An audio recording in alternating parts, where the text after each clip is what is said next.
Muy buenos días. ¿Alguna vez te has preguntado qué es lo que Jesús haría cuando se sintiera triste? Usualmente nunca pensamos que Jesús también experimentó la tristeza.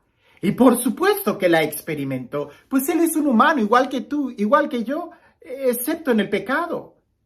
La diferencia, y creo que es importante que nosotros podamos distinguir esto, es que tristeza no es lo mismo que depresión. Ahí sí estoy de acuerdo. Jesús nunca experimentó la depresión porque su vida tenía un propósito, pero sí experimentó la tristeza. Y lo sabemos porque, por ejemplo, cuando Jesús lloró por la muerte de Lázaro, sabemos que también Jesús experimentó una especie de coraje o de celo interior cuando expulsó a los vendedores del templo. Sabemos, por ejemplo, que también Jesús experimentó miedo o una especie de angustia cuando estaba orando en el huerto de los olivos, cuando le dice a Dios, si es posible, aparta de mí este cáliz, pero que no se haga mi voluntad, sino la tuya. Es decir, Jesús era un humano y hay que verlo humano, de carne y hueso, como tú y como yo. Y creo que esta pregunta es muy válida. ¿Qué haría Jesús cuando empezaba a sentir tristeza? Digo, hemos visto a Jesús que lleno de gozo exclama al Padre, ¿verdad? Alabanzas, ¿verdad? Te alabo, Padre, porque has ocultado estas cosas a sabios y entendidos. Dice el texto que Jesús lleno de alegría. Pues sí, si experimentaba la alegría, también experimentaba la tristeza. Pero ¿qué haría Jesús cuando experimentaba la tristeza? Escuchemos con atención el Evangelio el día de hoy. Como te lo he dicho en otros momentos, en los detalles es donde se nos va a facilitar aplicar esos detalles a nuestra vida diaria. Conocemos ya el mensaje general del Evangelio, pero no es solamente intelectual, hay que tratar de aplicarlo a nuestra vida. Dice así el Evangelio. En aquel tiempo, al enterarse Jesús de la muerte de Juan el Bautista, subió a una barca y se dirigió a un lugar apartado y solitario. Al saberlo, la gente lo siguió por tierra desde los pueblos. Cuando Jesús desembarcó, vio aquella muchedumbre, se compadeció de ella y curó a los enfermos. Como ya se hacía tarde, se acercaron sus discípulos a decirle, estamos en despoblado y empieza a oscurecer. Despide a la gente para que vaya a los caseríos y compren algo de comer. Pero Jesús les replicó, no hace falta que vayan, denles ustedes de comer. Ellos le contestaron, no tenemos aquí más que 5 panes y 2 pescados. Él les dijo, tráiganmelos. Luego mandó que la gente se sentara sobre el pasto. Tomó los 5 panes y los 2 pescados, y mirando al cielo pronunció una bendición. Partió los peces y se los dio a sus discípulos para que los distribuyeran a la gente. Todos comieron hasta saciarse, y con los pedazos que habían sobrado se llenaron 12 canastos. Los que comieron eran unos 5,000 hombres, sin contar a las mujeres y a los niños. Seguramente el día de hoy, si escuchas otras reflexiones del Evangelio, se van a enfocar en la multiplicación de los panes. Y seguramente van a decir cosas muy hermosas, ¿verdad? Puedes ver otros videos y yo he reflexionado sobre la importancia de ponerle incluso nuestra pobreza a los pies de Jesús y Él va a multiplicar todas las cosas que tengamos. La necesidad de ser obedientes, pero quiero volver a la reflexión inicial. ¿Qué hacer cuando experimentamos tristeza? Jesús se entera de la muerte de Juan el Bautista, y Juan el Bautista no era cualquier persona para Jesús. Juan el Bautista era aquel profeta que Jesús escuchó muchas veces. Era aquel profeta al cual Jesús se acercó para recibir un bautismo de conversión. Juan el Bautista era aquel profeta que al bautizar a Jesús fue el momento en donde el cielo se abrió y bajó una paloma, bajó el Espíritu Santo en forma de paloma sobre Jesús. Juan el Bautista fue aquel que señaló a Jesús diciendo, Él es el Cordero de Dios. Es decir, Juan el Bautista fue el precursor de Jesús, el primo de Jesús, y ya desde el vientre de la madre, Juan el Bautista brincó de gozo al escuchar el saludo de María. Es decir, sabemos que la relación que tenía Juan el Bautista y Jesús era estrecha.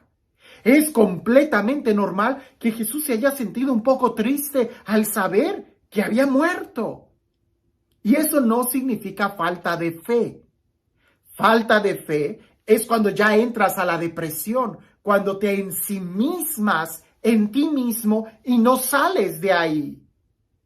Lo he dicho en otras ocasiones. Se vale llorar por la muerte de un ser querido. Por supuesto, Jesús mismo lloró por la muerte de Lázaro. Se vale llorar. Lo que no se vale es permanecer en el llanto como Magdalena. A eso no se vale. Porque cuando tú lloras mucho por la muerte de un ser querido, llega un momento en donde no queda claro en qué momento dejaste de llorar por el ser querido y empezaste a llorar por ti mismo. Porque a veces nos enfocamos tanto en nosotros mismos que ya no le lloramos al ser querido, sino a cuán miserable yo soy ahora que no lo tengo. Pues ya no estás pensando en el ser querido, sino en ti. ¿Qué hizo Jesús cuando se enteró de la muerte de Juan el Bautista? Buscaba un lugar solitario. ¿Para qué? ¿Para ensimismarse? ¿Porque no quería oír a nadie? ¿Porque se iba a entrar en una depresión? No, para nada. Y lo digo con toda la firmeza. Él buscaba un lugar solitario para abrir más su corazón a Dios. ¿Y por qué estoy seguro de esto? Sí, la Sagrada Escritura nos dice en muchas ocasiones que Jesús buscaba lugares solitarios para orar al Padre. Ya fuera en la madrugada o muy avanzada la noche, vemos a Jesús buscando la oración. Incluso cuando sentía la angustia de la muerte, un día antes de la crucifixión, vemos a Jesús que entra en oración en el huerto de los olivos. Se aleja incluso un poco de los discípulos para orar a solas. Este no era la excepción. Buscaba un lugar solitario para orar, para abrir más su corazón, porque la tristeza suele hacer que te encierres. Y Jesús lo que quiere es abrir su corazón. De tal manera que cuando la gente llega y que Jesús los ve a todos necesitados como ovejas sin pastor, Jesús no huye, Jesús los sana, Jesús se da a ellos y se preocupa por ellos, incluso hasta del pan natural, del pan físico. La mejor forma de salir de la depresión es orando y ayudando a los demás. Ten la seguridad que allá afuera hay alguien que te necesita. Ten la seguridad que allá afuera hay alguien que está esperando por ti. Quizás no una multitud como la de Jesús, pero hay gente que te necesita, que necesita una mano, que necesita una palabra, que necesita que lo acompañes. ¿Por qué encerrarse en uno mismo cuando tenemos que salir, que ayudar a los demás? Voy a contar una historia ahorita, siempre la digo después de la bendición, pero esta historia es muy hermosa. Se trata de que en una guerra, ¿verdad? Un soldado regresa al campamento y se da cuenta que no había regresado su mejor amigo. Y le pide permiso al general para ir y buscar a su amigo, que se había quedado allá en el franco, al frente de la batalla. Y el general le dice, no vaya, porque seguramente ya ha de estar muerto y no quiero perder a otro soldado. Aquel se quedó muy dolido con esas palabras y fue a buscar a su amigo. Después de un tiempo regresa con el cuerpo de su amigo en brazos y él mortalmente herido. El general al verlo le dice, mira lo que hiciste, te dije que no fueras, ahora he perdido a 2 en lugar de 1. Dime, ¿valió la pena que fueras a buscarlo? Y aquel soldado le dice, sí, mi general, valió la pena, porque antes de morir me dijo, sabía que tú ibas a venir por mí. Cuando nosotros nos ensimismamos en nosotros mismos, no nos damos cuenta de qué tan importantes somos para otros y qué tanto bien podemos hacer para otros. Se vale tener momentos de tristeza. Lo que no se vale es caer en la depresión. Eso sí que no.